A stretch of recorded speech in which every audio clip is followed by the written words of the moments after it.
দার্শনিক এপিকটেটাসের একটা বিখ্যাত উক্তি আছে, সেটা হচ্ছে আপনি সবকিছু নিয়ন্ত্রণ করতে পারবেন না, কিন্তু সেগুলোর প্রতি আপনার প্রতিক্রিয়া সম্পূর্ণ আপনার নিয়ন্ত্রণে। এপিকটেটাসের এই উক্তিটা খুবই বিখ্যাত এবং গুরুত্বপূর্ণ। এর অর্থ হচ্ছে পৃথিবীতে এমন অনেক কিছুই আছে যেটা আমাদের কিন্তু নিয়ন্ত্রণে নেই। যেমন প্রাকৃতিক দুর্যোগ হতে পারে, অন্যদের আচরণ হতে পারে, বা অতীতের কোনো ঘটনা যেগুলো আপনার মন খারাপ করে দেয়। কিন্তু এই ঘটনাগুলোর প্রতি আমাদের প্রতিক্রিয়া, অর্থাৎ আমরা কিভাবে ঘটনাগুলো অনুভব করব বা সাড়া দেই, সেটা কিন্তু আমাদের নিয়ন্ত্রণে আছে। এপিকটেটাস ছিলেন একজন স্টোইক দার্শনিক এবং তার এই উক্তিটা স্টোইসিজমের একটা মূল ধারণা তুলে ধরে।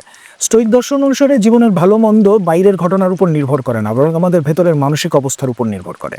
সুতরাং আমাদের উচিত বাইরের ঘটনাগুলো নিয়ে দুশ্চিন্তা না করে আমাদের প্রতিক্রিয়াগুলোকে নিয়ন্ত্রণ করার চেষ্টা করা। উদাহরণস্বরূপ, কেউ যদি আপনাকে পছন্দ না করে, আপনার সাথে খারাপ ব্যবহার করে, তাহলে আপনি কষ্ট পেতে পারেন, কিন্তু সেই কষ্ট কতটা গভীর হবে তা নির্ভর করে আপনি সেই ঘটনার প্রতিক্রিয়া কিভাবে দিচ্ছেন তার উপর।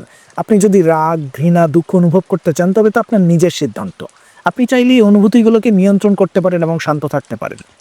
এপিকটেটাসের এই উক্তিটা আমাদের মনে করিয়ে দেয় যে আমরা সবসময় সবকিছু নিয়ন্ত্রণ করতে পারবো না, তবে আমরা সবসময় আমাদের প্রতিক্রিয়াগুলো নিয়ন্ত্রণ করতে পারবো। এটা আমাদেরকে আরো শক্তিশালী আর স্থিতিশীল করে তুলবে।